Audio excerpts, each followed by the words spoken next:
तो यूहन्ना का सुसमाचार 4 अध्याय पूरा नया नियम में बहुत महत्वपूर्ण अध्याय है। ଆଉ ଏଇ ଜହନ ଲେଖା ସୁସମାଚାର 4 ଅଧ୍ୟାୟ ନୂତନ ନିୟମର ଅଧିକ ଗୁରୁତ୍ୱପୂର୍ଣ୍ଣ ଅଧ୍ୟାୟ ଅଟେ।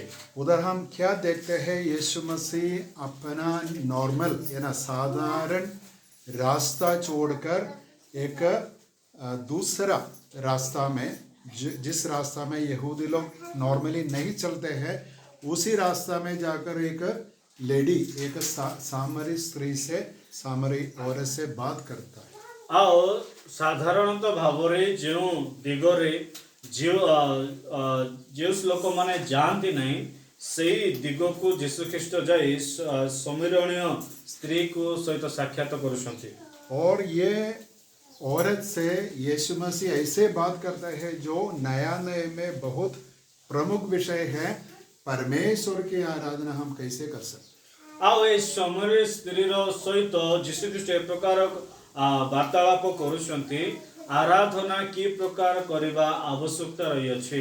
तो बहुत समय लोग आराधना के बारे में ये ना सोचते कैसे हम आराधना कर सकते हैं, लेकिन सही आराधना क्या है उसका नींव बातें ये ना फाउंडेशनल प्राथमिक बातें हम इधर देखते हैं।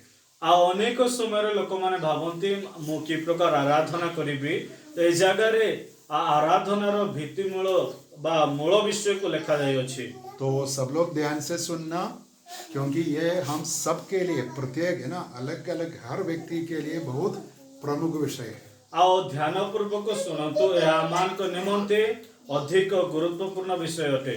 और कोई विषय आप नहीं समझते हैं तो फिर पूछ लीजिए, इसके बाद हम चर्चा भी करेंगे। आप पूरी रीति में नहीं समझते हैं तो यदि आपण माने बुझी पारु नाहंती ताले आप आमान को पचारतु पुणी हमें आपण मान को बुझावे पई सक्षम होबो। और इस अध्याय में एक पूरा दिन प्रचार करने के लिए काफी विषय है। आओ एई अध्याय रे सारा दिन प्रचार करने पई अधिक विषय रही अछि, लेकिन फिर हम सिर्फ 4 वचन हम लेंगे 20 से 24 तक। आओ 4टा पद नेबा 20 रु 24 पद पर्यंत। तो यूहन्ना सुसमाचार 4 अध्याय का 20 से 24 तक कोई पढ़िए ओडिया में जोर से। आम्भमानक पितृपुरुष माने एही पर्वतरे उपासना कले, आउ आपण माने कोउ अछंती जेउ स्थान रे उपासना करिबा उचित ताहा जेरूसालेम रे अछि। यीशु ताहाकु कहिले, आगो नारी मो कथा विश्वास कर, जेउ समय रे तुम्हे माने एही पर्वतरे किंबा जेरूसालेम रे पितांकर उपासना करिबो नाही, एपरि समय आसुअछि जाहा तुम्हे माने जानो नाही, ताहा उपासना करुथाओ। जाहांकु आम्भे माने जानो ताहांकु उपासना करुथाओ, कारण परित्राण जिहुदी मानक मध्यरु आसे। किंतु जेउ समय रे सत्य उपासक माने आत्मा रे असत्य रे पितांकर उपासना करिवे, सेपरि समय आसुअछि, पुणी वर्तमान सुधा उपस्थित, कारण पिता ए प्रकार उपासना चाहंती। ईश्वर आत्मा, पुणी जेउ माने ताहांकर उपासना करंती आत्मा रे असत्य रे उपासना करिबा सेमानकर उचित। बहुत प्रमुख विषय है, लेकिन ये एक वार्तालाप है, कॉन्वर्सेशन है। आओ यह गोटे गुरुत्वपूर्ण विषय अटे, मात्र ए विषय को गोटे कथा वार्ता हेबा समय थिला। और मैं सबसे ललित रीति में आपको समझाने के लिए कोशिश करूंगा प्रभु की दया से। आ प्रभु को अनुग्रह रे मु सरलता भाव रे आपण माने बुझाय पे चेष्टा करिवे। ये हम 2 व्यक्ति हैं, एक है प्रभु यीशु मसीह, दूसरा कौन है, एक सामरी औरत। आ ए जगह रे दुईटा व्यक्तित्व को हमें पाई पारुछु, गोटे होछंती यीशु ख्रीष्ट आ समरणीय स्त्री। ये 2 व्यक्ति 2 समूह का प्रतिनिधि हम है। आ ए दुईटा लोक दुईटा गोष्ठी रो गुडे दुई गोष्ठी रो लोक अटंती। तो यीशु मसीह यहूदा का मतलब इस्राएली लोगों का एक यहूदी है, लेकिन ये महिला एक सामरी समूह का एक महिला है। आओ यीशु ख्रीष्ट से जीवदा गोत्र आसुछंती, आ ए समरणीय स्त्री से समरणीय गोष्ठी रो से आसुछि। ज़्यादा इतिहास मैं नहीं बताऊंगा, लेकिन आप समझना है पूरा बाइबल में ये विषय बार बार होता है। पुराने समय में इस्राएल देश में पहले एक राज्य था, एक देश था। आओ प्रथमे इस्राएल गोटे ही देश थिला, लेकिन बाद में क्या हुआ, ये देश विभाजन हुआ, का मतलब विभाजित हुआ और 2 देश बन गए। ଆଉ ସେଇ ଇସ୍ରାଏଲ ଦେଶ ଦୁଇ ଦେଶରେ ବିଭକ୍ତ ହେଲା। तो दक्षिण यानी साउथ देश का नाम है यहूदा ଆଉ ଦକ୍ଷିଣ ସେଇ ଗୋଷ୍ଠୀ ଇହୁଦା ବୋଲି କୁହାଯାଏ। और उत्तर का मतलब नॉर्थ देश का नाम है इस्राएल। ଆଉ ନର୍ଥର ଯୋଉ ଜାଗା ଅଛି ସେଟା ଇସ୍ରାଏଲ। तो यहूदा देश में तो इसराइलियों के बीच में कितने गोत्र है? 12। ଆଉ ଇସ୍ରାଏଲ ମଧ୍ୟରେ 12 ଗୋଷ୍ଠୀ ଥିଲେ। कितने गोत्र है? तो याद रखना इसराइल में पुराने नियम में कितने गोत्र थे? 12। लेकिन यहूदा देश में 2 गोत्र थे, यहूदा और बेन्यामीन।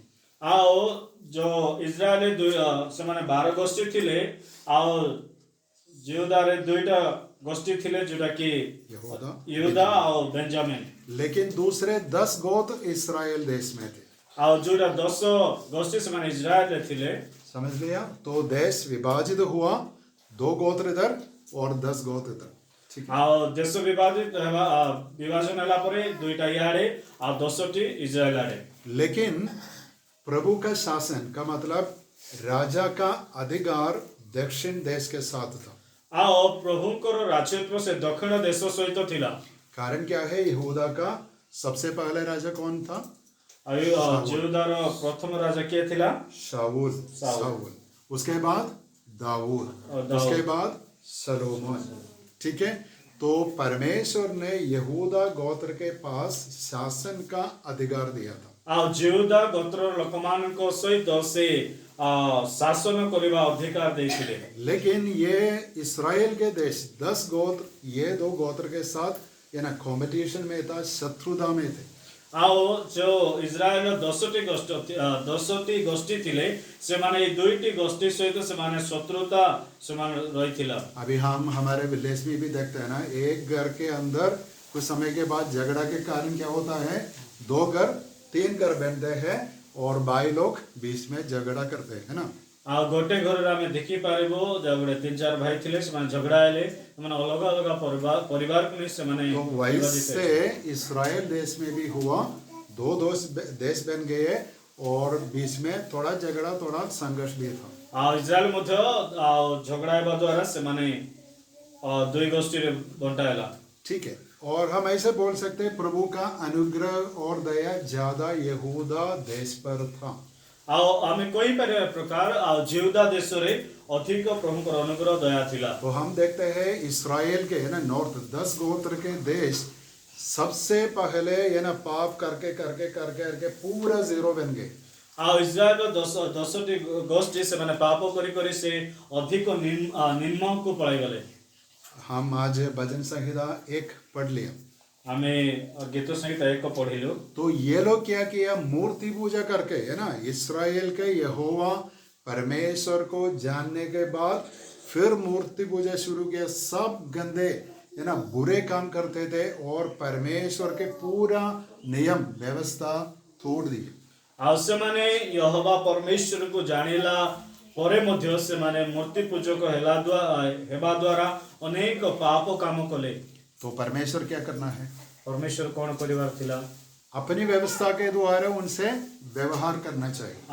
ନିଜର ବ୍ୟବସ୍ଥା ଦ୍ୱାରା ସେମାନଙ୍କୁ ବ୍ୟବହାରିତ କରିବାର तो ଥିଲା। परमेश्वर क्या कि एक बड़ा राजा को लाया, असुर का मतलब असीरिया देश का राजा को इधर लाकर उस राजा आकर ये इस्राएल देश को पकड़ा का मतलब आक्रमण किया। ଆଉ ଏଶ୍ର ଦେଶର ରାଜା ସେ ଇସ୍ରାଏଲ ଉପରେ ଆସିକି ସେମାନଙ୍କୁ ଉପରେ ଅଧୀନ କଲା। समझते हैं? ବୁଝୁଛନ୍ତି? सब लोग समझते हैं? थोड़े इतिहास से नहीं समझते हैं? ठीक है, मैं बाद में। अभी देखो ये कहानी है, एक है ना पुरानी कहानी है, इतिहास कहानी है। ଇତିହାସକ କାହାଣୀ ଅଟେ। तो इस्राएल का एक देश 2 बन गए। उत्तर देश पहले पाप में गिरा, परमेश्वर उनको न्याय किया। ଆଉ ଉତ୍ତର ଦେଶ ଯେତେବେଳେ ପାପରେ ପଡ଼ିଲେ ପରମେଶ୍ୱର ସେମାନଙ୍କୁ ନ୍ୟାୟ କଲେ। एक विदेशी राजा को लाकर परमेश्वर उनका देश को नाश किया। ଆଉ ବିଦେଶୀ ରାଜା ଗୋଟେ ଆସି ଆଉ ସେ ଦେଶର ପ୍ରତ୍ୟେକ ବିଷୟକୁ ନଷ୍ଟ କଲା। लेकिन उसके बाद ये विदेशी राजा क्या किया? इधर के बहुत लोगों को अपना देश में लेके गया। ଆଉ ସେ ବିଦେଶୀ କ'ଣ କଲା? ଏଇ ଜାଗାର ଲୋକମାନଙ୍କୁ ତାଙ୍କ देशों को नहीं कि गला और उस देश का मतलब अपना देश के बहुत लोगों को इधर लाए। आ सही देशर लोक माने के जगह को छाड़ी देले समझ लिया? बुझले तो क्या हुआ, इस्राएल देश में लगभग 50% लोग यहूदी, 50% लोग विजाती। आओ आमे जे देखिबा से माने जिहुदी लोक 50% थिले आओ अन्य जाति मध्ये 50% रहिले। तो कुछ समय के अंदर परमेश्वर की आराधना संपूर्ण रीति में बिगड़ गई। आओ किछि समय गला परे परमेश्वर को आराधना करिबा जो व्यवस्था सब विषय नष्ट हो गला। तो ये लोग जानते थे, देखो परमेश्वर की आराधना कहाँ करना है, यरूशलेम पहाड़ में मंदिर में करना चाहिए। आ एमाने कहउथिले परमेश्वर को आराधना केवल जेरूशलेम मंदिर रे हेबा आवश्यकता रही अछि। और इस्राएली लोग का मतलब ये ना देश के लोग कहे, देखो हम उधर नहीं जाएंगे, हम एक दूसरा पहाड़ है इधर हम एक मंदिर बनाएंगे, हमारी आराधना हम है ना अलग करेंगे, उनके साथ हम नहीं जोड़ेंगे। आ एमाने कहउछंती आमे सेही पर्वत को जीवु नाही, ए जगह गोटे पर्वत अछि से जगह को जीवु आ आमे आराधना करिवु आ समान को आराधना आमे सम्मिलित हेबु नाही।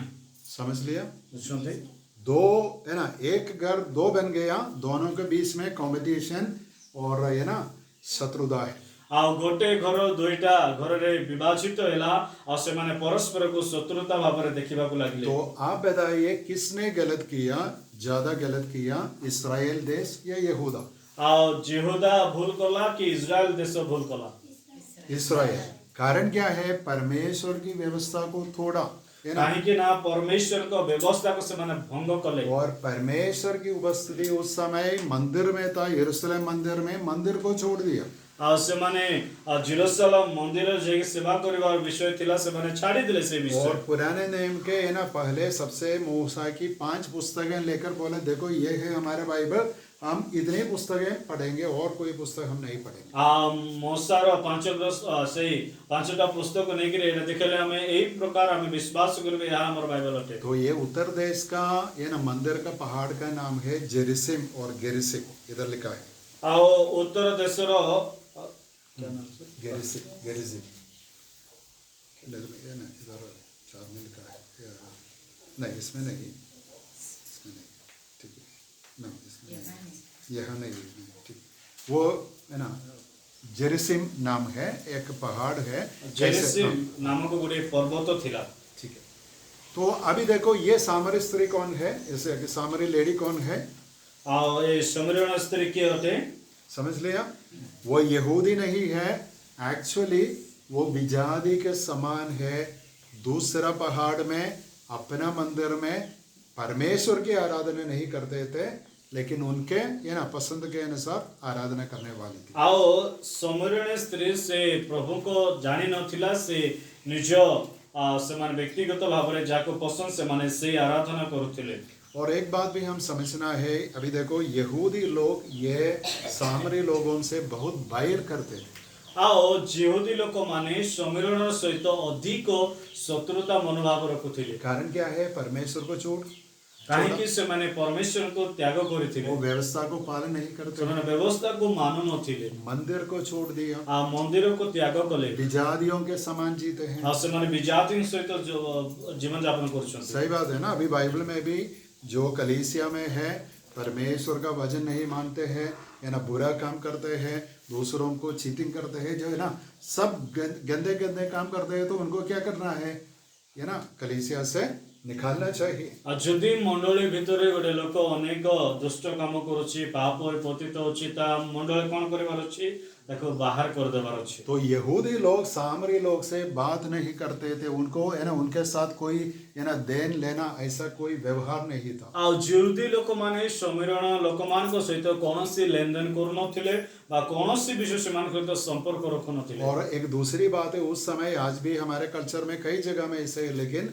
यहूदी लोग ज्यादा पुरुष लोग है ना अन्य महिलाओं से बात नहीं करते। आज मध्य अनेक गोष्ठी एक प्रकार होए यहूदी लोक माने अधिकांश महिला लोक मान को कथा बोलते नहीं। तो देखो शायद हम ऐसे सोचेंगे कि नवरंगपुर है ना ये इस्राएल नहीं सामरी लोगों की जगह है, तो मैं यहूदी, तो जयपुर जाने के लिए मैं दूसरा रास्ता में ढूंढ कर घूम कर ज्यादा लंबा रास्ता में जाएगा। आ जदि नवरंगपुर समिरणीर सहर हेले आ मु जने जेहुदी हेबा सत्वे जदि सही जगह दे जदि मु जयपुर जीवा हुए ता मु बुली करी जीवा को पड़ुथिला। कारण क्या है? इस लोगों के जगह में मैं पास नहीं करूंगा। आ कारण कोन मु जेहुदी बा सकासे से समिरण नगर दे मु जीवा को हेबो नाही। लेकिन कौन सी रास्ता छोटा था? ये सामरिया से जाना छोटा रास्ता था, लेकिन यहूदी लोग घूम कर ऐसे जाते थे। आ समिरण नगर दे जीवा अति संक्षिप्त पथ थिला, मात्र जेहुदी माने बुली की जाउथिले। लेकिन यीशु मसीह क्या किया? यीशु ख्रीष्ट कोन करे? यहूदी लोगों के ये ना रीति रिवाज छोड़कर सामरिया से जा रहा है। आओ जेहुदी मानकर रीति रिवाज को छाड़ी से समिरण दे यीशु कोन करछंती जाउछंती। कारण क्या है? कारण उसका कौन? मन में एक लक्ष्य है, एक व्यक्ति से बात करना चाहिए। और वो महिला भी हम देखेंगे, आप ये अध्याय पहले पढ़ ले तो वो इतना अच्छा लेडी नहीं थी। आओ तांगर गोटे लक्ष्य दृष्टि थिला, योजना थिला, मो गोटे लोग को मिसिबी आओ से विषय लिखा अछि। हम ऐसे भी बोल सकते हैं, परमेश्वर पिता यीशु मसीह को कहो, देखो इस रास्ता में जाओ, तुम्हारे लिए उधर एक काम है। आओ ए प्रकार आमे भावी पारिबा यीशुकर पिता से ए प्रकार परिचालना देले एई समिरण नगर देखि जाओ, तुम प्राय गोटे विषय रखा जाय अछि। और यीशु ये रास्ता में जाने के समय ये ना पूरे इतिहास के एक कुआं के पास पहुंचता है। आओ यीशु ख्रीष्ट से समिरण नगर दे जाओ गोटे कुहो पाखरे से पहुंचिले। देखो, लेकिन ये कुआं बहुत महत्वपूर्ण कुआं है। कारण क्या है? याकूब, पुराने नेम का कौन है? याकूब अब्राहम की संतान इसहाक की संतान याकूब, ठीक है। याकूब ने खोदा कुआं है। आओ से याकूब रो खोलिथिबा कुओ अटे सेटा, समझ लिया? सो यीशु मसीह का समय लगभग 2000 साल पुराना कुआं है। आओ यीशुकर समय रे 2000 वर्ष खड़ा जाइथिबा से कुओ अटे। और आज भी ये कुआं उधर है। आजी मध्य से कुओ अछि एबे। इंटरनेट में आप ढूंढ कर सकते हैं जेकब्स वेल। आपण माने जाकोबंकर कुओ बोली जेतेबेले मोबाइल रे आपण माने खोजिबे पाई पारिबे। उस जगह में एक कलीसिया का मतलब चर्च के रूप में एक मकान भी बनाया रखा है। से जगह में कौन से गोटे कोठा घर मध्य बना जाय। लेकिन उस समय में सिर्फ एक कुआं था, का मतलब इतना चौड़ा नहीं, शायद इतना लगभग 3 फीट है ना, 3 फीट रेडियस है। आ से तार गोलाकार आकार से किछ 3 फीट रे से कुओटा खड़ी थिले। लेकिन लगभग ऐसे मैंने पढ़ा, बाइबल में नहीं लिखा, 150 फीट गहरा है। आ से 50 फीट तले गभीरता अछि। और आज भी शायद आपके जगह में है ना अच्छा पानी मिलने के लिए दूर में जाना और मालूम नहीं कुआं से है ना पानी खींच कर अपने घर में लाना चाहिए। आज मध्य मु जाने नै आपण करियर अछि कि नै, भलो पानी दरकार हेले त आपण माने से कुओरो काढी की घर को आनबा पड़ो। और ये काम कौन करते थे? के करथले काम? लेडीज है ना, महिलाएं करते थे। तो ये दोपहर लगभग है ना मध्य का मतलब है ना मिड नून का टाइम था। आ एटा मध्य समय थिला, बोले मझी दिनर मझीर समय थिला। उस समय ज्यादा लोग है ना ज्यादा औरतें पानी के लिए नहीं आने का समय है। आ सही समय रे अधिकांश महिला माने से कुओ पाखरे पानी आनबा को जाउ नथिले। लेकिन ये महिला उस समय है ना जब भीड़ नहीं थी, उसी समय में पानी है ना क्या मतलब है ना लाने के लिए का मतलब अपने घर के लिए क्या है खींचने के लिए आया था। आ से जो जेतेबेले गहली नथिला से स्त्री लोकटा से निज घर पई पानी काढबा पई आसीथिला। तो ये समय कौन उधर पहुंचता है? यीशु मसीह। आ सही समय रे यीशु ख्रीष्ट तांको साक्षात कर बहुत दूर चलकर है ना पानी के लिए ना क्या मतलब प्यासा है, प्यासा होकर यीशु मसीह आकर ये लेडी को पूछता है कुछ पानी दे सकती? आ यीशु ख्रीष्ट तांको से चालिबा द्वारा अनेक तृषा हिचंती। आ से महिला कहउछंती कोन मते टिके जल देबो की? तो ये महिला देखी कि ये कौन है? एक यहूदी है और पुरुष भी है। आ से देखिला यीशु को देखि कहला से गोटे यहूदी लोक आ गोटे पुरुष मध्य अटे। लेकिन फिर सादा यहूदी भी नहीं, वो लगता है कि कुछ है ना रबी के जैसे, गुरु के जैसे है। ଆଉ କେବଳ ସେ ସାଧାରଣ ଗୋଟେ ଜିଉସ୍ ଲୋକ ପରି ଦିଶୁନାହିଁ, ମାତ୍ର କୌଣସି ଶିକ୍ଷକ ଗୋଟେ ରବି ପରି ଦୁଶୁଛି। तो ये औरत और ये ना ये महिला पूछती है कि क्यों मुझे पानी के लिए पूछता है, तू यहूदी है? ସେ ସ୍ତ୍ରୀ ଲୋକ ଏ ପ୍ରକାର ପ୍ରତ୍ୟୁତ୍ତର ଦଉଛି, ଆପଣ ଜିହୁଦୀ ହେଇକି କଣ ପାଇଁ ମତେ ପାଣି ମାଗୁଛନ୍ତି? तो है ना इसके पहले कुछ बातचीत उधर हो रही है, आप घर में जाकर पूरी रीति में पढ़कर है ना थोड़ा है ना मनन कीजिए, बहुत अच्छा भाग है। ଆଉ ଏ ଆଗରୁ କିଛି କଥାବାର୍ତ୍ତା ହେଇଛି, ଆପଣମାନେ ଘରେ ଯାଇକି ପଢନ୍ତୁ ଆଉ ଧ୍ୟାନ କରନ୍ତୁ। तो हम 20 में आएंगे अभी। ଆଉ 20 ପଦରେ ଆମେ ଆସିବା। तो ये महिला कहती है, देखो हमारे बाप दादों ने इसी पहाड़ पर आराधना की, है ना, का मतलब सामरी लोग, हमारे लोग इस पहाड़ में आराधना करते हैं। ଆମମାନଙ୍କର ପିତୃପୁରୁଷ ମାନେ ଏହି ପର୍ବତରେ ଉପାସନା କଲେ। लेकिन तुम लोग कौन है? ये तुम लोग यहूदी लोग, तुम कहते हैं यरूशलेम मंदिर में आराधना करना चाहिए। ଆଉ ସେ କହୁଛନ୍ତି ଆପଣ ମାନେ ତ ଜେରୁସାଲେମରେ ଯାଇକି ଆରାଧନା କରିବା ବିଷୟ କହୁଛ। लेकिन तो यीशु उनसे क्या कहता है? ଯୀଶୁ ସେମାନଙ୍କୁ କଣ କହିଲେ? 21 में यीशु ने उससे कहा, हे नारी, मेरी बात का विश्वास करके वो समय आता है कि तुम ना तो इस पहाड़ पर पिता की आराधना करोगे, ना यरूशलेम में। ଆଉ ଯୀଶୁ ତାଙ୍କୁ କହିଲେ, ଆଗ ନାରୀ ମୋ କଥା ବିଶ୍ୱାସ କର, ଯେଉଁ ସମୟରେ ତୁମମାନେ ଏହି ପର୍ବତରେ କିମ୍ବା ଜେରୁସାଲେମରେ ପିତାଙ୍କର ଉପାସନା କରିବ ନାହିଁ, ଏପରି ସମୟ ଆସୁଅଛି। और 23 में लिखा, परंतु वो समय आता है, वरन अब भी है, जिसमें सच्चे भक्त पिता की आराधना आत्मा और सच्चाई से करेंगे। ଆଉ ତब ଲେଖାଯାଏ, ଯାହା ତୁମମାନେ ଜାଣ ନାହିଁ ତାହା ଉପାସନା କରିଥାଅ, ତାହାକୁ ଆମେମାନେ ଜାଣୁ, ତାହାର ଉପାସନା କରିଥାଅ, କାରଣ ପରିତ୍ରାଣ ଜିହୁଦୀମାନଙ୍କ ମଧ୍ୟରେ ଆସେ। और 24 में लिखा है, परमेश्वर आत्मा है और अवश्य है कि उसकी आराधना करने वाला आत्मा से और सच्चाई से आराधना करे। 24 पर ଲେଖାଯାଏ, ଈଶ୍ୱର ଆତ୍ମା, ପୁଣି ଯେଉଁମାନେ ତାହାଙ୍କର ଉପାସନା କରନ୍ତି ଆତ୍ମାରେ ଓ ସତ୍ୟରେ ଉପାସନା କରିବା ସେମାନଙ୍କର ଉଚିତ। अभी देखो हम ऐसे सोच सकते हैं ये महिला के अंदर क्या थी? बाद में है ना आप पहले पढ़िए, वो है ना 5 पति के साथ रहने वाली थी। ଆଉ ଆପଣମାନେ ଯଦି ସେଇ ସ୍ତ୍ରୀ ବିଷୟରେ ଜାଣିବା ପାଇଁ ଚାହାନ୍ତି, ଅଧିକ ଯଦି ପଢିବେ, ସେ ଗୋଟେ 5ଟା ପୁରୁଷ ସହିତ ରହିବା ଲୋକ ଥିଲା, ସ୍ତ୍ରୀ ଥିଲା। कारण हम नहीं जानते, लेकिन एक को छोड़ा तो दूसरा को सिलेक्ट किया, उसके बाद है ना तीसरा को, 14 को, 5 को, 5 के बाद अभी उसके साथ कोई नहीं था। ଆଉ ସେ ଏକ ପରେ ପ୍ରକାର 5ଟା ସ୍ୱାମୀ କଲା ପରେ ଆଉ ତା ପାଖରେ ବି କେହି ମଧ୍ୟ ନାହାନ୍ତି। यीशु मसीह कहा, तुम्हारे पति को बुलाकर आइए। ଆଉ ଯୀଶୁ କହିଲା, ତମର ସ୍ୱାମୀକୁ ଡାକିକି ଆଣ। तो वो बोलते हैं, देखो मेरे लिए कोई पति नहीं है। ଆଉ ମୋ ପାଇଁ କୌଣସି ସ୍ୱାମୀ ନାହିଁ। तो यीशु मसीह क्या कहता है, देखो तुम्हारे साथ 5 पति हम थे, अभी कोई नहीं। ଆଉ ଯୀଶୁ କହିଲେ, ତମ ସହିତ 5ଟା ପୁରୁଷ ଥିଲେ, ଏବେ ବର୍ତ୍ତମାନ ତମ ପାଖରେ ନାହିଁ। तो हम ऐसे एक औरत से बात करेंगे।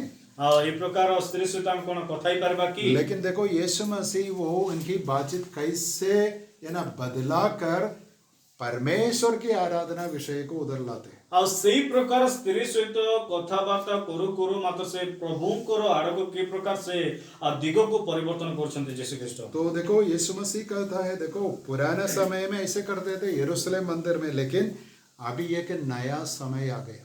ଆଉ ପୁରାତନ ନିୟମରେ ଜେରୁସାଲେମରେ ଆରାଧନା କରିବାର ଥିଲା, ମାତ୍ର ଏଇ ସମୟ ଗୋଟେ ନୂଆ ସମୟ ଅଟେ। हम ऐसे बोल सकते हैं, यीशु मसीह के द्वारा परमेश्वर का राज उस समय उपस्थित हुआ था। ଆଉ ସେଇ ସମୟ ଆମେ କହିପାରିବା ପରମେଶ୍ୱରଙ୍କ ରାଜ୍ୟ ଉପସ୍ଥିତ ହେଇଥିଲା। आज भी परमेश्वर का राज उपस्थित है। ଆଜି ମଧ୍ୟ ପରମେଶ୍ୱରଙ୍କ ରାଜ୍ୟ ଉପସ୍ଥିତ एक ଅଛି। विश्वासी का अंदर परमेश्वर का राज का अनुभव है। ଆଉ ପରମେଶ୍ୱରଙ୍କର ବିଶ୍ୱାସୀଙ୍କ ଭିତରେ ସେ ରାଜ୍ୟର ଅନୁଭବ ବି ଅଟେ। जो परमेश्वर की आराधना आत्मा और सच्चाई से करते हैं, उनके अंदर क्या है? परमेश्वर का राज का अनुभव होता है। ଆଉ ଯେଉଁମାନେ ଆତ୍ମା ସତ୍ୟରେ ଆରାଧନା କରନ୍ତି ସେମାନଙ୍କ ଭିତରେ ପରମେଶ୍ୱରଙ୍କ ରାଜ୍ୟ ରହିଥାଏ। तो ये महिला करते थे, देखो इधर हम आराधना करते थे, तुम लोग उधर करते हैं, लेकिन यीशु मसीह क्या कहते हैं? उधर भी नहीं, इधर भी नहीं। ଆଉ ସେ ସ୍ତ୍ରୀ ଲୋକ କହୁଛି, ଆମେ ଏଇ ଜାଗାରେ କରୁ, ତମେ ସେ ଜାଗାରେ କହୁଛ, ମାତ୍ର ଯୀଶୁ କହିଲେ ସେଠି ନାହିଁ କି ଏଠି ନାହିଁ, ମାତ୍ର ନୂଆ ସମୟ ଆସିଅଛି।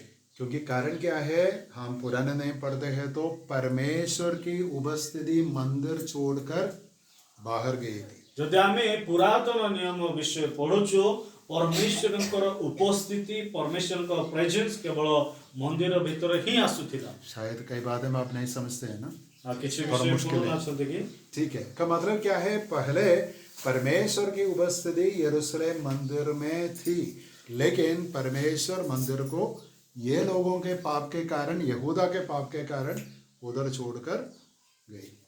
ଆଉ ଆମେ ପୁରାତନ ନିୟମରେ ଜେରୁସାଲେମ ମନ୍ଦିର ଭିତରେ ହିଁ परमेश्वरଙ୍କର ଉପସ୍ଥିତି ଥିଲା, ମାତ୍ର ଜିହୁଦାର ପାପ ବଶତଃ ସେ ମନ୍ଦିରକୁ ନଷ୍ଟ କରି ଏବେ ଆମେ ତାଙ୍କର ଉପସ୍ଥିତିକୁ ଜାଣିପାରୁଛୁ। लेकिन यीशु मसीह कहता है देखो आज भी लेकिन एक नया युग आ गया है, ଯୀଶୁ ଖ୍ରୀଷ୍ଟ କହିଲେ ଏବେ ନୂତନ ଯୁଗ ଆସିଅଛି, अभी सबके लिए आराधना के अवसर है। ଆଉ ସମସ୍ତ ଲୋକଙ୍କୁ ଆରାଧନା କରିବା ପାଇଁ ସୁଯୋଗ ସମୟ ରହିଅଛି। कोई पहाड़ में जाने की जरूरत नहीं।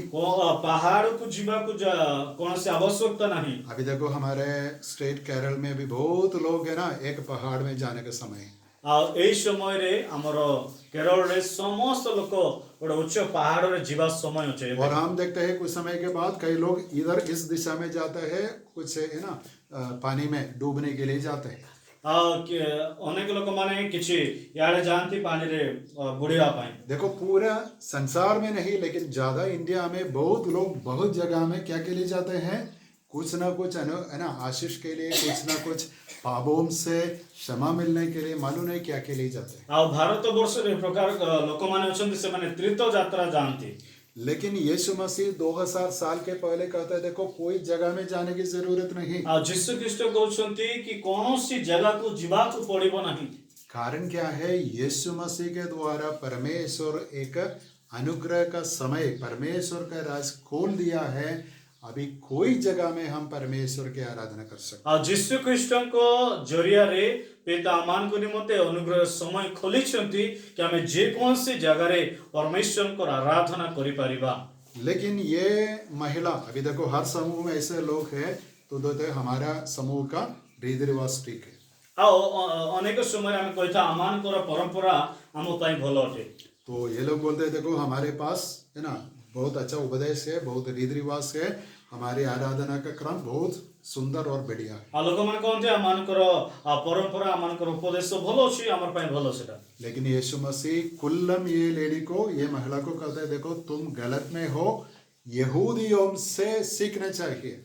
ଆଉ ଯୀଶୁ ଖ୍ରୀଷ୍ଟ ଗୋଟେ ଖୋଲାଖୋଲି ଭାବରେ କହୁଛନ୍ତି ତୁଇ କ'ଣ କରିବାର ଅଛି, ଯହୂଦୀ ମାନଙ୍କ ବିଷୟରେ ଶିଖିବାର ଅଛି।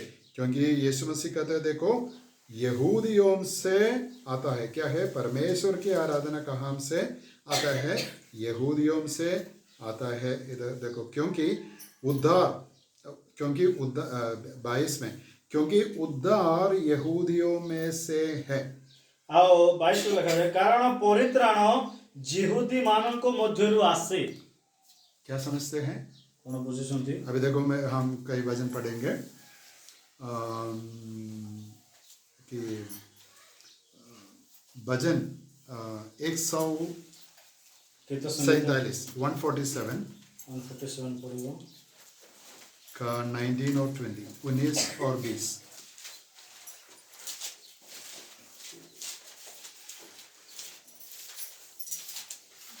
भजन 147 19 20।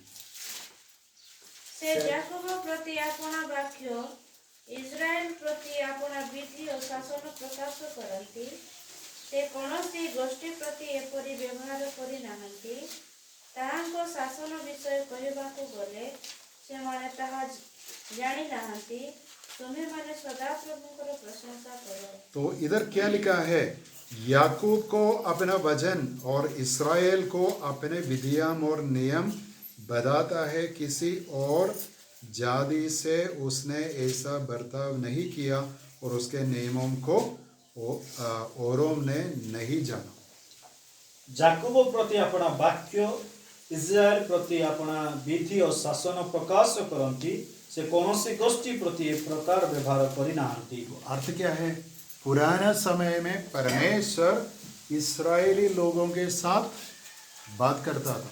ଆଉ ପୁରାତନ ନିୟମରେ इस्राएल मानकर सहित ही परमेश्वर कथा होथिले। इंडिया के लोग, अमेरिका के लोग, ब्रिटेन के लोग, अफ्रीका, किसी से परमेश्वर व्यवहार नहीं करता था। केवल इस्राएल छोड़ा काहाकू मध्य परमेश्वर कथा नथिले कि कौनसी विषय नथिला। और मूसा के द्वारा परमेश्वर अपनी व्यवस्था को दिया। मूसाଙ୍କ द्वारा व्यवस्था को दिया गला। और मंदिर में पहले हम देखे, मंदिर में परमेश्वर उपस्थित था। मंदिर रे परमेश्वर को उपस्थिति थिला। परमेश्वर इस्राएल को राजा होकर वहां वास करता। इस्राएल रो राजा की से जगह रे वास करूथिले। एक और वचन हम पढ़ेंगे, और वाक्य हम पढ़ेगा यशायाह की पुस्तक 2 अध्याय 3। यशायाह पुस्तक 2:3।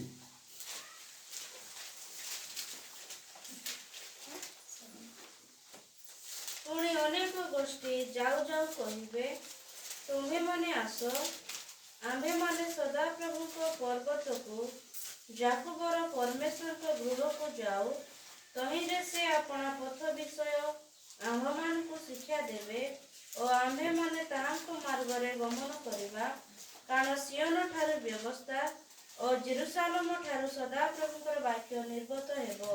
तो उधर क्या लिखा है? लोग कहते हैं देखो हम जेरूशलेम जाएंगे क्योंकि उधर से हम सीखेंगे, उधर व्यवस्था है, उधर नियम है, उधर परमेश्वर की उपस्थिति है, उधर हम जाना चाहिए। लोक माने कहबे जीवा हमें जेरूशलेम को जीवा से जगह रे परमेश्वर को वाक्य अछि उपस्थिति से सब कुछ से जगह को हमें जीवा। और एक और वचन पढ़ेंगे, रोमी पत्री रोमियो 9:4 और 5। 9:4 और 5। सेमाने इस्राएल पुत्रत्व गौरव नियम समूह व्यवस्था प्रदान उपासना और प्रतिज्ञा समूह सेमानकर पितृपुरुष मानकर सेमानकर आउ शारीरिक भावरे सेमानक मध्य ख्रीष्ट उत्पन्न सही सर्वधिपति ईश्वर जुगे जुगे धन्य आमेन। आमेन। तो बात क्या है? परमेश्वर मनुष्यों के बीच में सबसे पहले इस्राएल लोगों के साथ था। मनुष्य मानक सर्वप्रथम इस्राएल मानक सहित ही थिले, किसी जाति के साथ नहीं था। कौनसी जाति को सहित कौनसी गोष्ठी सहित न थिले। उनको व्यवस्था दिया, असमान को व्यवस्था देले, उनके साथ है ना, ये क्या है, वाचा बनाया, असमान को सहित गुडे वाचा निरूपण कले और है ना उनको संभालता था। असमान को जत्न तत्पन थिले। और मैं पूछना चाहता हूँ, यीशु मसीह कहाँ से आया? यीशु ख्रीष्ट के जगह आसिले यहूदी, है ना।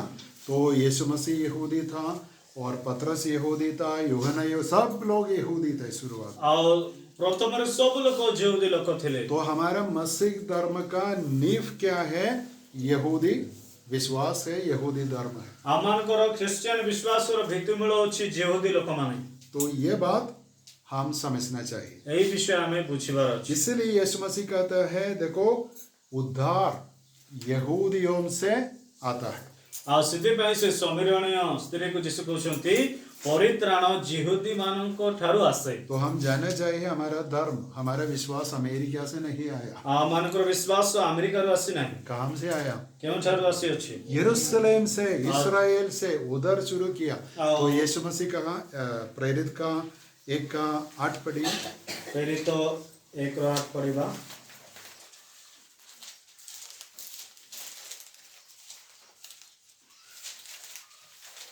किंतु पवित्र आत्मा तुम्हें ऊपर अवतीर्ण हुए, तुम्हें माने शक्ति प्राप्त हेबो, आउ जेरूशलेम समस्त यहूदा प्रदेश और समीरण पुणी पृथ्वीर प्रांत पर्यंत सुधा मोहर साक्षी हेबो। आमीन। तो यीशु मसीह कहते हैं कैसे सुसमाचार प्रचार करना है, कहाँ प्रचार करना है?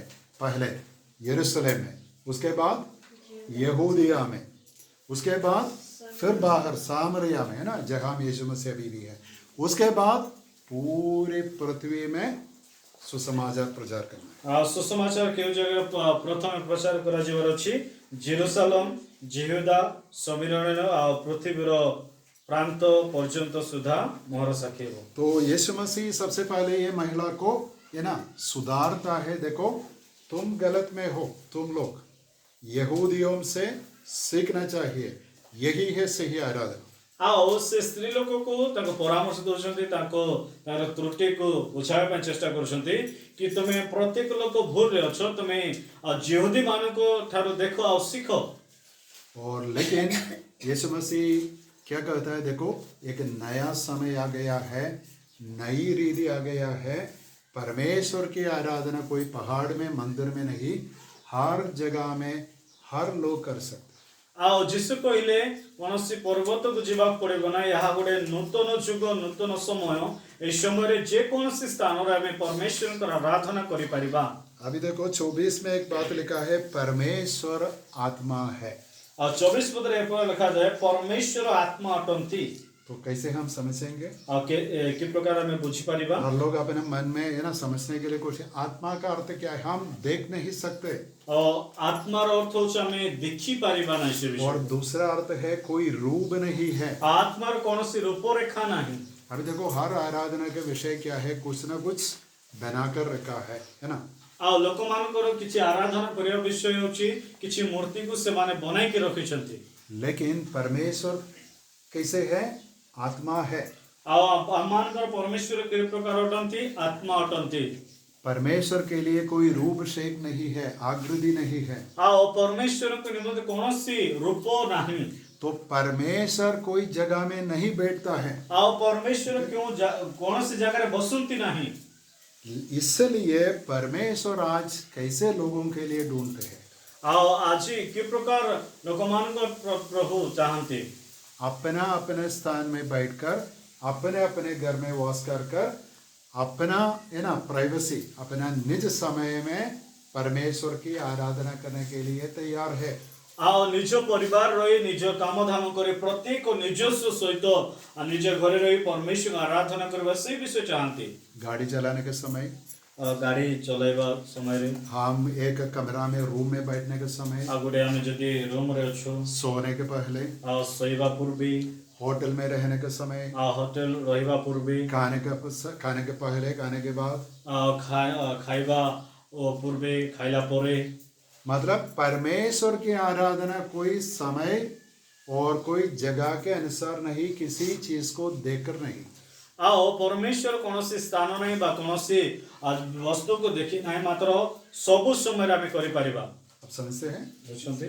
लेकिन यीशु मसीह दो शब्द इस्तेमाल करते हैं, ଆଉ ଯୀଶୁ ଖ୍ରୀଷ୍ଟ ଦୁଇଟା ଶବ୍ଦକୁ ସେ ଜାଗାରେ ବ୍ୟବହାର କରୁଛନ୍ତି। आत्मा और सच्चाई से आराधना करें। ଆତ୍ମା ଆଉ ସତ୍ୟରେ ଉପାସନା କରିବା ସେମାନଙ୍କର ଉଚିତ। अभी देखो आत्मा हम नहीं देख सकते, ଆଉ ଆତ୍ମାକୁ ଆମେ ଦେଖିପାରିବା ନାହିଁ। लेकिन बाइबल में आत्मा दो रीति में होती है। ଆଉ ବାଇବଲ ଅନୁସାରେ ଆତ୍ମା ଦୁଇ ବିଷୟରେ ହୋଇଥାଏ। तो आत्मा देखने के समय एक व्यक्ति है पवित्र आत्मा। ଆଉ ଗୋଟେ ଆତ୍ମା ବିଷୟ କହିଲେ ପବିତ୍ର ଆତ୍ମା ଅଟନ୍ତି ଏକ। कौन है पवित्र आत्मा? ପବିତ୍ର ଆତ୍ମା କିଏ? ईश्वर है। ईश्वरत्व में तीसरा व्यक्ति है। ଆଉ ଈଶ୍ୱରତ୍ୱରେ 3 ନମ୍ବର ବ୍ୟକ୍ତିତ୍ୱ ଅଟନ୍ତି। लेकिन पवित्र आत्मा के लिए कोई रूप नहीं, वो आत्मा है। ଆଉ ପବିତ୍ର ଆତ୍ମାଙ୍କ ପାଇଁ କୌଣସି ରୂପ ନାହିଁ। लेकिन एक दूसरी आत्मा जो बाइबल में हम देखते हैं, हमारी आत्मा है। ଆଉ ଗୋଟେ ଆତ୍ମାକୁ ଆମେ ଦେଖୁଛୁ, ତାହା ହେଉଛି ଆମମାନଙ୍କର ଆତ୍ମା। तो हम कैसे मनुष्य बन गए? ଆଉ ଆମେ କି ପ୍ରକାର ମନୁଷ୍ୟ ହେଇଗଲୁ? परमेश्वर आदम को बनाने के समय पहले बॉडी है ना, शरीर को बनाया, उसके बाद क्या किया? नथनों में फूका। ଆଉ ପରମେଶ୍ୱର ଆମମାନଙ୍କୁ ଶାରୀରିକ ଭାବରେ ସେ ଆକୃତି ଦେଲେ, ତାପରେ ନାସିକା ନନ୍ଦନରେ ସେ ଫୁଙ୍କ ମାରିଲେ। जीवन, ଆଉ ଜୀବନ, आत्मा। ଆତ୍ମା। अभी देखो ये हमारी आत्मा को किसी ने देखा है? ଆମର ଆତ୍ମାକୁ କିଏ ଦେଖିଛି କି? कोई साइंस के पास कोई रिकॉर्ड है मेडिकल में, हॉस्पिटल में? ସାଇନ୍ସ ଆଉ ମେଡିକାଲରେ କୌଣସି ରେକର୍ଡ ଅଛି କି? हम सबको फोटो ले सकते हैं, लेकिन आत्मा को कोई फोटो नहीं है। ଆମେ ଫଟୋ ନିଜେ କାଢି ପାରିବା, ମାତ୍ର ଆତ୍ମାର ଫଟୋ ନେଇ ପାରିବା ନାହିଁ। लेकिन हम जानते हैं कि हमारे अंदर एक आत्मा है। आत्मा और शरीर मिलकर हम एक व्यक्ति है। ଆଉ ଆମେ ଜାଣିଛୁ ଆମମାନଙ୍କ ମଧ୍ୟରେ ଗୋଟେ ଆତ୍ମା ଅଛି, ଆତ୍ମା ଆଉ ଶରୀର ଦୁଇ ମିଶି ଗୋଟେ ଶରୀର ବା ଗୋଟେ ମନୁଷ୍ୟ ଗଠନ ହେଉଛି। तो हम देखेंगे यीशु मसीह कहता है आत्मा और सच्चाई से हम आराधना करें। ଆଉ ଆତ୍ମା ସତ୍ୟରେ ଉପାସନା କରିବାର ଅଛି। एक बात मैं बताऊंगा, पहले पुरानी वाचा में परमेश्वर वादा किया था, एक नई वाचा में लाऊंगा, और उस वाचा में हर विश्वासी को मैं क्या दूंगा? पवित्र आत्मा को दूंगा। ଆଉ ସେ ଏ ପ୍ରକାର ପ୍ରତିଜ୍ଞା କରିଥିଲେ ସେ ପୁରାତନ ନିୟମ ବିଷୟରୁ ନୂତନ ନିୟମ ଯେତେବେଳେ ଆସିବ ମୁଁ ତୁମମାନଙ୍କ ନିମନ୍ତେ ଗୋଟେ ପବିତ୍ର ଆତ୍ମା ଦେବି ବୋଲି ସେ ବାଇଦା କରିଥିଲେ। समझ लिया? तो हम नई वाजा में है, हम पुरानी वाजा में नहीं। ଆମେ ନୂତନ ନିୟମରେ ଅଛୁ ପୁରାତନ ନିୟମରେ ନାହିଁ। तो यीशु मसीह पर कौन विश्वास करता है उसको क्या मिलता है? पवित्र आत्मा को मिलता है। ଆଉ ଯେଉଁମାନେ ପ୍ରଭୁଙ୍କୁ ବିଶ୍ୱାସ କରନ୍ତି ସେମାନଙ୍କୁ ପବିତ୍ର ଆତ୍ମା ଦିଆଯାଏ। तो हम एक बात समझना है कि पवित्र आत्मा के बिना हम परमेश्वर की आराधना आज नहीं कर सकते। ଆଜି ଯଦି ଆମମାନଙ୍କ ଭିତରେ ପବିତ୍ର ଆତ୍ମା ନାହିଁ ଆମେ ପ୍ରଭୁଙ୍କର ଆରାଧନା ଏବେ ଆମେ କରିପାରିବା ନାହିଁ। शायद एक नया व्यक्ति हमारे ना मीटिंग में आता है, ताली बजाता है, गीत गाता है, बहुत सुंदर, ये बहुत अच्छा अनुभव है, लेकिन परमेश्वर का राज देखने के लिए क्या होना चाहिए? देखने के लिए है ना, समझने के लिए क्या होना चाहिए? नए सिरे से जन्म लेना चाहिए। ଯଦି ଗୋଟେ ଲୋକ ଆମମାନଙ୍କ ମଣ୍ଡଳୀ ଆସୁଛି ଭଲ ଗୀତ ଗାଉଛି ତାଳି ବଜାଉଛି ମାତ୍ର ସେ ବାସ୍ତବରେ ଆତ୍ମାରେ ପୁନର୍ଜନ୍ମ ହେଇନାହିଁ ପରମେଶ୍ୱରଙ୍କ ରାଜ୍ୟ ଦେଖିପାରିବ ନାହିଁ ବା ପରମେଶ୍ୱର ଆରାଧନା ସତ୍ୟ ଭାବରେ କରିପାରିବ ये ନାହିଁ। बातें यूहन्ना का 3 अध्याय में लिखा है। ଆଉ ଜହନ 3 ଅଧ୍ୟାୟରେ ପ୍ରଭୁ ବିଷୟ ଲେଖା ଅଛି। नहीं पढ़ेंगे लेकिन आप बाद में पढ़ सकते हैं। ଆଉ ଲେଖିକି ରଖନ୍ତୁ ଜହନ 3 ଅଧ୍ୟାୟରେ ଏହି ସବୁ ବିଷୟରେ ଲେଖା ଅଛି। तो आज एक व्यक्ति परमेश्वर की उपस्थिति में आने के लिए परमेश्वर के पास आकर उसको अब्बा पिता है ना बुलाने के लिए कौन होना चाहिए? पवित्र आत्मा की सहायता बहुत अनिवार्य है, का मतलब उसके बिना असंभव है। ଆଉ ଯଦି ଆମେ ପରମେଶ୍ୱର ବା ଯୀଶୁ ଖ୍ରୀଷ୍ଟଙ୍କ ପାଖରୁ ଯଦି ଆମେ ଯିବାର ଅଛି ଅବା ପିତା ବୋଲି ଆମେ ଡାକିବାର ଅଛି ତାହେଲେ ଆମମାନଙ୍କୁ ପବିତ୍ର ଆତ୍ମାର ସାହାଯ୍ୟ ଅତି ଆବଶ୍ୟକତା ରହିଛି। ତା ବିନୁ ଆମେ କୌଣସି ଅବା ପିତା ବୋଲି ବା ବାପା ବୋଲି ଆମେ ଡାକି ପାରିବା ନାହିଁ। आप समझते हैं? ବୁଝୁଛନ୍ତି? लेकिन अभी सच्चाई क्या है? ବାସ୍ତବରେ ବାସ୍ତବ କଣ ସତ୍ୟ କଣ ଅଟେ? यूहन्ना 14:6 हम पढ़ेंगे। ଆଉ ଜହନ 14:6 ପଢିବା। ଯୀଶୁ ତାହାକୁ କହିଲେ ମୁଁ ପଥ ସତ୍ୟ ଜୀବନ ମୋ ଦେଇ ନ ଗଲେ କେହି ପିତାଙ୍କ ନିକଟକୁ ଯାଏ ନାହିଁ। तो यीशु मसीह कहता है मैं सत्य है ना और मार्ग और जीवन हो। ଆଉ ଯୀଶୁ କହୁଛନ୍ତି ମୁଁ ପଥ ସତ୍ୟ ଜୀବନ ଅଟେ। इस प्रपंच में, इस संसार में अभी तक यीशु मसीह के पहले और यीशु मसीह के बाद कोई व्यक्ति ऐसा कहा कि मैं सत्य, आई एम द ट्रूथ। ଆଉ ଯୀଶୁ ଖ୍ରୀଷ୍ଟ କହିଲା ପରେ ମୁଁ ସତ୍ୟ ମୋ ପଥ ସତ୍ୟ ଜୀବନ ଯୀଶୁଙ୍କର ପୂର୍ବେ ବା ପରେ ମଧ୍ୟ କେହି ମଧ୍ୟ ପ୍ରକାର କହିନାହାନ୍ତି କି ମୁଁ ସତ୍ୟ ଅଟେ ବୋଲି। और आज भी यीशु मसीह हमारे लिए मार्ग है, रास्ता है। ଆଜି ମଧ୍ୟ ଯୀଶୁ ଖ୍ରୀଷ୍ଟ ଆମମାନଙ୍କ ପାଇଁ ପଥ ଅଟନ୍ତି। और यीशु मसीह कहता है मैं जीवन हूँ। ଆଉ ଯୀଶୁ କହୁଛନ୍ତି ମୁଁ ଜୀବନ ଅଟେ।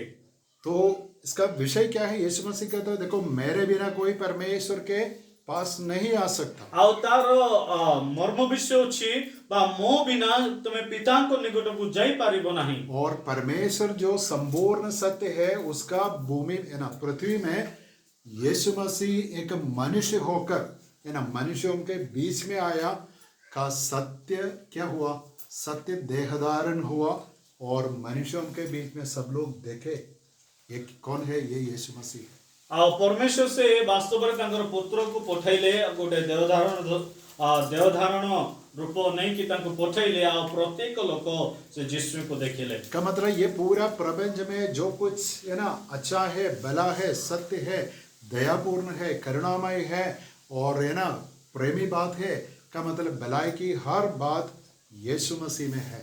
ଆଉ ସବୁ ଦୟା ପ୍ରେମ ବା ସବୁ ବିଷୟ ସତ୍ୟ ବିଷୟ ଯୀଶୁ ଖ୍ରୀଷ୍ଟଙ୍କ ଠାରେ ରହିଅଛି। और बाइबल में लिखा है कि यीशु मसीह जब वो मनुष्य था है ना उनके अंदर परमेश्वर का पूरा क्या है महत्व वास करता था।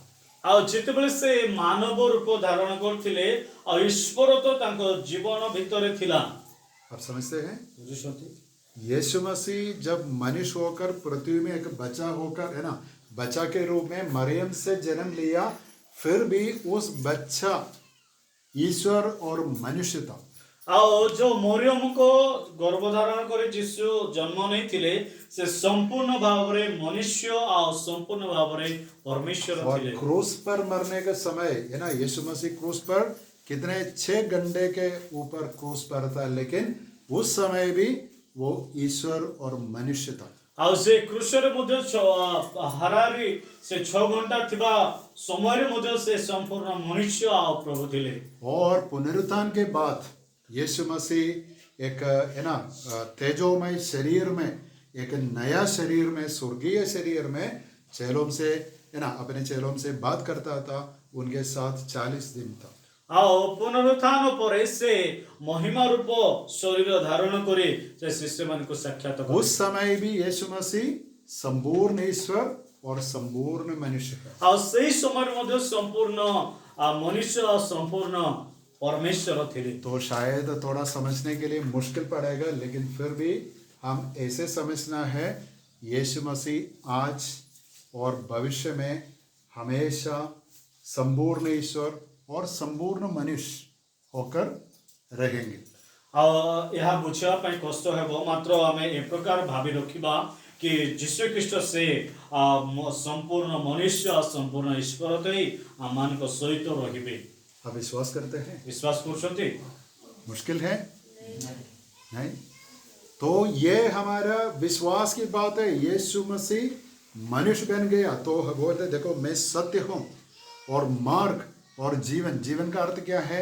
यीशु मसीह के बिना पापी मनुष्य को जीवन देने के लिए कोई रास्ता मार्ग नहीं है। ଆଉ ଯୀଶୁ କହିଲେ ମୋ ପଥ ସତ୍ୟ ଜୀବନ, ଆଉ ଜୀବନ କହିଲେ ଯଦି ଗୋଟେ ପାପୀ ଲୋକକୁ ଗୋଟେ ଜୀବନ ଦେବାର ଅଛି केवल यीशु ही दे पाएगा। इसलिए यूहन्ना का 1:12 में लिखा है, जिसने उसको ग्रहण किया परमेश्वर ने उसे उसकी संतान होने का अधिकार दिया, अर्थात जो उसको स्वीकार करता है। ସେଥିପାଇଁ ଯୋହନ 1:12 ଲେଖା ଯାଏ, ମାତ୍ର ଯେତେକ ଲୋକ ତାହାଙ୍କୁ ଗ୍ରହଣ କଲେ ଅର୍ଥାତ୍ ଯେଉଁମାନେ ତାହାଙ୍କ ନାମରେ ବିଶ୍ୱାସ କଲେ ସେ ସମସ୍ତଙ୍କୁ ସେ ଈଶ୍ୱରଙ୍କ ସନ୍ତାନ ହେବା ଅଧିକାର ଦେଲେ। अब देखो, पाप में मरा हुआ व्यक्ति को जीवन पाने के लिए बहुत इजी है, यीशु मसीह को अपना उद्धारकर्ता के रूप में स्वीकार करना चाहिए। ଆଉ ପାପରେ ପତିତ ଗୋଟେ ଲୋକକୁ ଉଦ୍ଧାର ପାଇବା ପାଇଁ ତାକୁ ସୁଯୋଗ ରହିଛି ଯେ ଯୀଶୁଙ୍କୁ ବିଶ୍ୱାସ କଲେ ସେ ଜୀବନ ପାଇପାରିବ।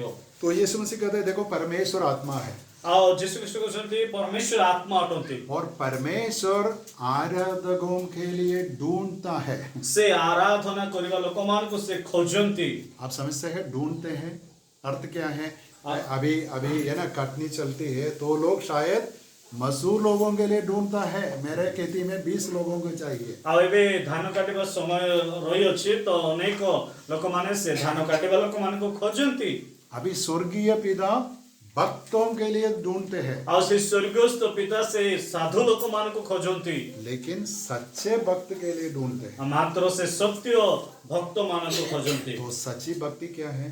ଆଉ ସତ୍ୟ ଭକ୍ତ କରିବା କ'ଣ ଅଟେ? यीशु मसीह को स्वीकार करना चाहिए। ଆଉ ଯୀଶୁଙ୍କୁ ସ୍ୱୀକାର କରିବାର ଅଛି। यीशु मसीह के द्वारा पिता के पास जाना है ଆଉ ଯୀଶୁ ଖ୍ରୀଷ୍ଟଙ୍କ ଦ୍ୱାରା ପିତାଙ୍କ ନିକଟକୁ ଯିବାର और ଅଛି। पवित्र आत्मा की अगुवाई और शक्ति से है ना सहायता से आराधना करना है। ଆଉ ପବିତ୍ର ଆତ୍ମାଙ୍କ ଶକ୍ତି ଆଉ ତାଙ୍କର ସାମର୍ଥ୍ୟ ଆମେ ଆରାଧନା କରିବାର ଅଛି। तो हम ये भी बोलकर मैं समाप्त करूंगा। ଆଉ ଏହା କହି ମୁଁ ସମାପ୍ତ କରିବା ପାଇଁ ଚାହେଁ। अभी देखो, हम आराधक है। ଆମେ ଆରାଧନା କରିବା ଲୋକ ଅଟୁ। मैं 27 साल के पहले विश्वासी बन गया, ଆଉ ମୁଁ 27 साल पूर्व ମୁଁ विश्वासी हेली। लेकिन मैं आपको सच्ची बात बोलना चाहता हूँ, आज मैं मेरे बारे में सोचकर दुखी हूँ। कारण क्या है? आज तक पूरी रीति में मैं एक सच्चा भक्त नहीं बन गया।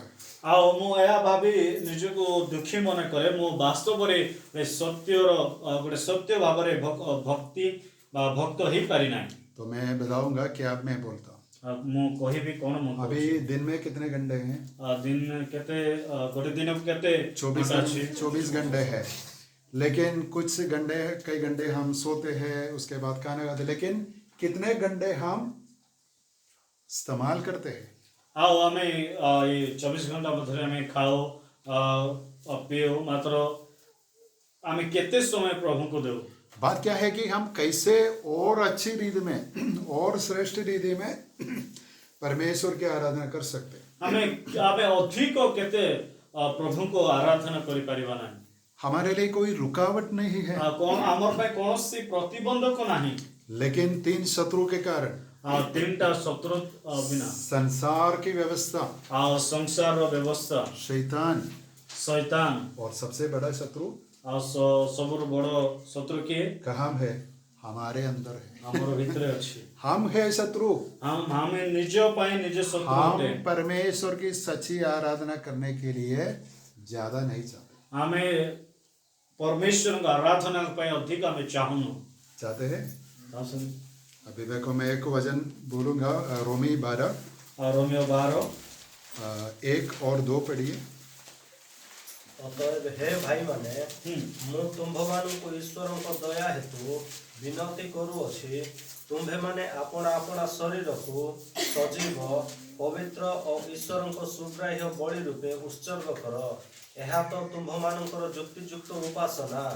ତୁମ୍ଭେମାନେ ଏହି ବର୍ତ୍ତମାନ ଯୁଗର ଅନୁରୂପୀ ହୁଅ ନାହିଁ, କିନ୍ତୁ ଯେପରି ତୁମ୍ଭେମାନେ ଈଶ୍ୱରଙ୍କ ଇଚ୍ଛା କ'ଣ ଅର୍ଥାତ୍ ଉତ୍ତମ ସୁଗ୍ରାହ୍ୟ ଓ ସିଦ୍ଧ ବିଷୟ କ'ଣ ଏହା ପରୀକ୍ଷା କରି ଜାଣିପାର, ଏଥି ନିମନ୍ତେ ଆପଣା ଆପଣା ମନର ନୂତନୀକରଣ ଦ୍ୱାରା ପରିବର୍ତ୍ତିତ ହୁଅ।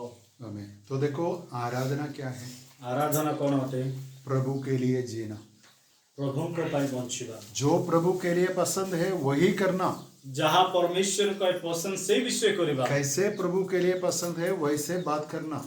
जहाँ परमेश्वर को इच्छा से विषय में कथावार्ता कैसे प्रभु के लिए पसंद है वैसे हमारे मन के विचारों को नियंत्रण करना, सोचना। जेंती परमेश्वर चाहती से विषय हमारा भाव चिंता को नेबार अछि। उसके साथ साथ कलीसिया में आना, ता सहित मंडल भितर कासिबा वचन पढ़ना, वाक्य पढ़िबा, अपने परिवार के साथ संगति करना, हमार परिवार सहित मेलन सहित रहिबा, भाई लोग बहन लोग के साथ संगति करना, भाई भौणी मिलित भाव रहिबा, है ना। प्रभु के लोग होकर दूसरों के लिए गवाह होना है। हमें प्रभु को लोक वास्तव से लोक मान पई साक्ष्य हेबा। तो देखो साधारण है ना मनुष्यों से बनाया धर्म में एक रीति है, ये आत्मिक है, ये शायद सांसारिक है, शारीरिक है, का मतलब हमारे मानसिक बातें हैं। आओ गोटे धर्म विधि अनुसार आत्मिक होते या अनात्मिक होते बोले हमें कही था समझते हैं। तो लोग सोचते हैं देखो ये करना आत्मिक विषय, आत्मिक काम है, लेकिन खाना है ना, ईटिंग क्या है, आत्मिक विषय नहीं। आओ यही विषय करबा आत्मिक विषय होते, मतलब खाइबा गोटे अनात्मिक विषय होते। ये मानसिक धर्म हमें सिखाता है, मानसिक धर्म यह व्यवस्था मान को सिखाए। लेकिन कोई पहली कोरिन्थी 10:31 पढ़िए। द्वितीय प्रथम कोरिन्थीय 10:31 31। ଅତଏବ ତମେମାନେ ଭୋଜନ କରିପାର କର କି ପାନ କରି ଅବା ଯାହା କିଛି କର, ଈଶ୍ୱରଙ୍କ ଗୌରବ ନିମନ୍ତେ ସବୁ କର। देखो क्या लिखा है, खाना भी प्रभु के लिए खा सकते हैं, भोजन कले मध्य प्रभु को पाई, प्रभु के लिए काम कर सकते हैं, प्रभु को पाई हमें काम करि परिबा, प्रभु के लिए शादी कर सकते हैं, प्रभु को सकाशे में विवाहित करि परिबा, और प्रभु के लिए बच्चों को संभाल कर सकते हैं, हमें प्रभु को सकाशे मेरे शिशु मान को हमें संभाली परिबा, प्रभु के लिए सेवा कर सकते हैं, प्रभु को पाई सेवा करि परिबा, प्रभु के लिए दूसरे लोगों की मदद कर सकते प्रभु को सकाशे में लोक मान को सहाय्य करि हैं। परिबा। ये सब आराधना है, यही सब आराधना होते। समझ लिया। तो देखो कितना फर्क आता है, हर एक विषय आत्मिक है। कोई है ना, हम एक विश्वासी के लिए, एक मसीह के लिए भोजन खाना सब कुछ प्रभु की इच्छा में है।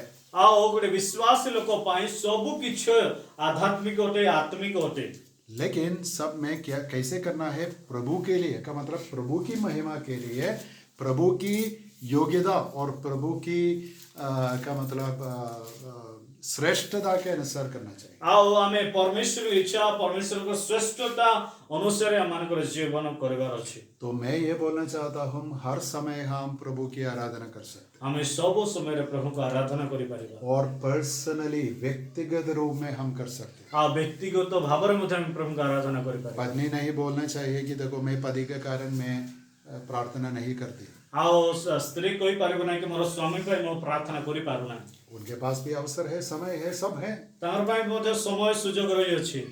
हर एक विषय में का मतलब जो कुछ हमारे इंसान का जीव में परमेश्वर दिया है, वो आराधना का मतलब हमारा पूरा जीवन आराधनात्मक होना चाहिए। ଆଉ ଆମର ପ୍ରତ୍ୟେକ ଜୀବନ ଆରାଧନାତ୍ମକ ହେବାର ଅଛି। ठीक है, ये हमारा प्रायोगिक विषय है, लेकिन दो बात बहुत महत्वपूर्ण है। यीशु मसीह के अलावा हम कुछ नहीं कर सकते। यीशु मसीह पर खड़े होकर हम आराधना करना चाहिए। ଆମେ ଏହା ଗୋଟେ ସାଧାରଣ ବିଷୟରେ ମାତ୍ର ପ୍ରଭୁଙ୍କୁ ବିନା ଆମେ କୌଣସି ବିଷୟ କରିପାରିବା ନାହିଁ। ଆଉ ପ୍ରଭୁଙ୍କ ସହିତ ଠିଆ ହେଇ ପ୍ରଭୁଙ୍କ ସହିତ ରହି ଆମେ ସବୁ ବିଷୟ କରିପାରିବା। और परमेश्वर की आराधना स्पष्ट रीति में करने के लिए, परमेश्वर की आराधना घर में करने के लिए, है ना, काना के विषय में परमेश्वर की आराधना करने के लिए किसकी सहायता चाहिए? पवित्र आत्मा की मदद चाहिए। ଆଉ ଆରାଧନା କରିବା ପାଇଁ ଘରେ ହଉ ବା ଖାଇବା ପାଇଁ ହଉ ପବିତ୍ର ଆତ୍ମାର ଆବଶ୍ୟକତା ଜରୁରୀ ରହିଅଛି। अभी देखो, ऐसे लोगों के लिए परमेश्वर ढूंढते हैं। ଏହି ପ୍ରକାର ଲୋକମାନଙ୍କ ପାଇଁ ଯୀଶୁ ଅନ୍ୱେଷଣ କରନ୍ତି। और जो विश्वासी हम अभी कलीसिया में हैं, आपके लिए ढूंढना नहीं, आप अंदर आए हैं। ଆଉ ଯୋଉ ବିଶ୍ୱାସୀ ମାନେ ବିଶ୍ୱାସ ଭିତରେ ଆସୁଛନ୍ତି ଆପଣମାନଙ୍କ ପାଇଁ ଆପଣ ପାଇଁ ପ୍ରଭୁ ଖୋଜୁନାହାନ୍ତି। आप समझते हैं ना? अभी हम अंदर हैं, बाहर नहीं, अंदर हैं, ଆମେ प्रभु के लोग हैं। ଆମେ ପ୍ରଭୁଙ୍କର ଲୋକ ଅଟୁ, ଆମେ ବାହାରେ ନାହିଁ। तो हम कैसे आराधना करना है? ଆମେ କି ପ୍ରକାର ଆରାଧନା କରିବାର ଅଛି। देखो, मैं बोलना चाहता हूँ, मैं एक भाई से बात करता था, हमारा जीवन में सबसे बड़ा सौभाग्य, सबसे बड़ी आशीष क्या है?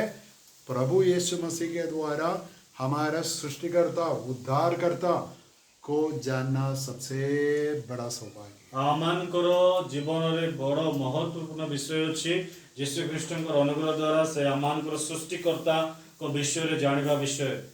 तो ये आराधना के बारे में यीशु मसीह इतना, है ना, ये सामरियों के बीच में से का मतलब उस जगह में से जाकर ये महिला से बात करने के लिए गया। ଆଉ ଏଇ ସବୁ ବିଷୟ ପାଇଁ ଯୀଶୁ ଖ୍ରୀଷ୍ଟ ସେ ସମରିଣୀ ସ୍ତ୍ରୀ ସହିତ କଥା ହେବା ପାଇଁ और बाद में उधर पढ़ेंगे, ये चेले में ना डिसाइपल साहब पूछे क्या करता है ना, खाना के लिए गया तो खाना लेकर गया, तो यीशु मसीह कहता है देखो भूख नहीं है। ଆଉ ଶିଶୁମାନେ ଯେତେବେଳେ ଖାଇବା ପାଇଁ ଆଣିବା ଗଲେ ଯୀଶୁ କହିଲେ ମୋ ପାଇଁ ମୋତେ ଭୋକ ଲାଗୁନାହିଁ। भूख कहाँ गया? ଭୋକ କୁଆଡ଼େ ପଳାଇଗଲା। क्या हुआ? तो यीशु मसीह कहता है मेरे लिए एक दूसरा भोजन है। ଆଉ ମୋର ପାଇଁ ଗୋଟେ ଅନ୍ୟ ଭୋଜନ ପ୍ରସ୍ତୁତ ରହିଅଛି। परमेश्वर पिता स्वर्ग से कोई खाना, है ना, ऐसे उंडेल कर नहीं दिया। ଆଉ ସ୍ୱର୍ଗସ୍ଥ ପିତା ସେ ସ୍ୱର୍ଗରୁ ଏମିତି କୌଣସି ଭୋଜନ ଦେଲେ तो ନାହିଁ। यीशु मसीह क्या कहते हैं? ଆଉ ଯୀଶୁ ଖ୍ରୀଷ୍ଟ କ'ଣ କହନ୍ତି? इस महिला से सुसमाचार प्रचार करना, इस महिला से सत्य को प्रचार करना मेरे लिए भोजन है।